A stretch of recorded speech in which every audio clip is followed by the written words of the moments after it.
But what is truth? This is the question that Pilate asks Jesus. And this is a question that appears in our lives so much more than it used to. Who are you supposed to believe? Every time I hear this question now, I remember back about, 15 years or so ago, when I attended a seminar with the now deceased historian Phyllis Tickle. And she talked about living through times of historic upheaval and historic change. And she noted that the most significant question for every time when there's all of this change going on, and particularly for our time in the world, is about authority. Who and what will we trust to provide us with truth? Who and what are we willing to let take charge of our lives and the world? Would we do things because an expert said so, or because the government said so, or because we decide for some reason that we want to? I was intrigued by what she said that day, and I have been amazed to watch how her observation has become my own observation in the world as I look out at it in our time right now. We see all around us as people express a distrust of traditional sources of authority, like the government, or the church, or science, or even our elders. We see it all around us as people make choices about how to spend their time and what to do. We have a labor shortage in many sectors right now because people are choosing not to work at jobs they don't want to do, or they don't enjoy, or that don't pay them enough. We live in the tension of communities where people are making different decisions about how to respond to a public health state of emergency. The current answer to who is in charge of your life is emphatically, only you are. That's not a bad thing. And perhaps this only emphasizes how much I'm a product of my own time, but I do think it's a positive shift if people stop measuring their lives against the standards of the world's demands of accumulating wealth or climbing power ladders or those kinds of things, and start instead to notice what is truly life-giving for them. I think it is valuable to understand that all we control in the world is our own response to things around us.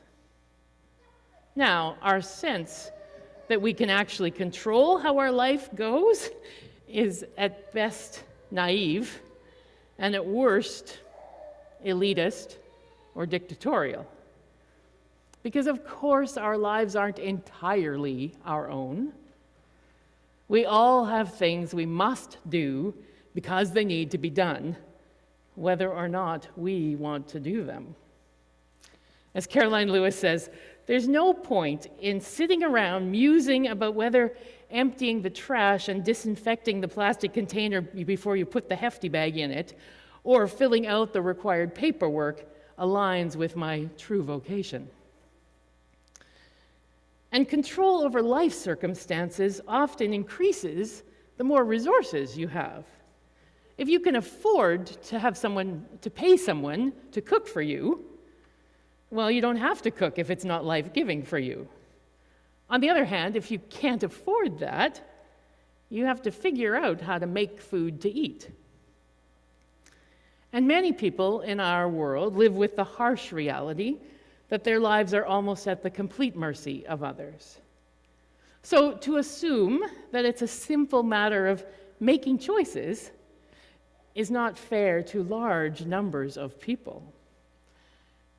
And worse, it's often those who make the assumption that it is a simple matter of being free to live your own best life who spend a great deal of time and energy and effort to try and manipulate and spread misinformation and control the lives of other people. So that's when the idea of us being creators of our own destiny don't serve us or others very well. Still, regardless of who we are and what we have or don't have, we do all have choices about how to respond to the circumstances in which we find ourselves. And we can all decide what influences we will allow to inform our decisions for us. I think that's what Jesus is getting at when he says that his kingdom is not from here.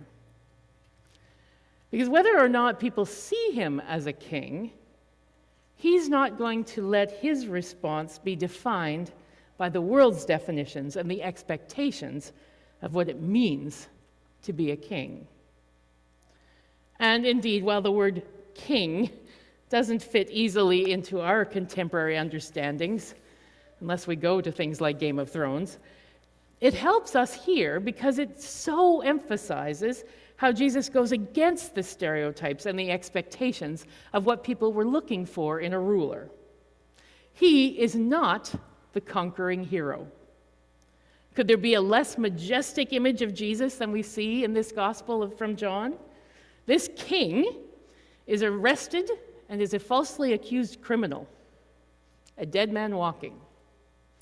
He is not a ruler who lays down the law and demands that people use violence to rescue him in his service. No, he's going to be a living example that might doesn't actually make right. He's going to live by the truth that God is love, and stop.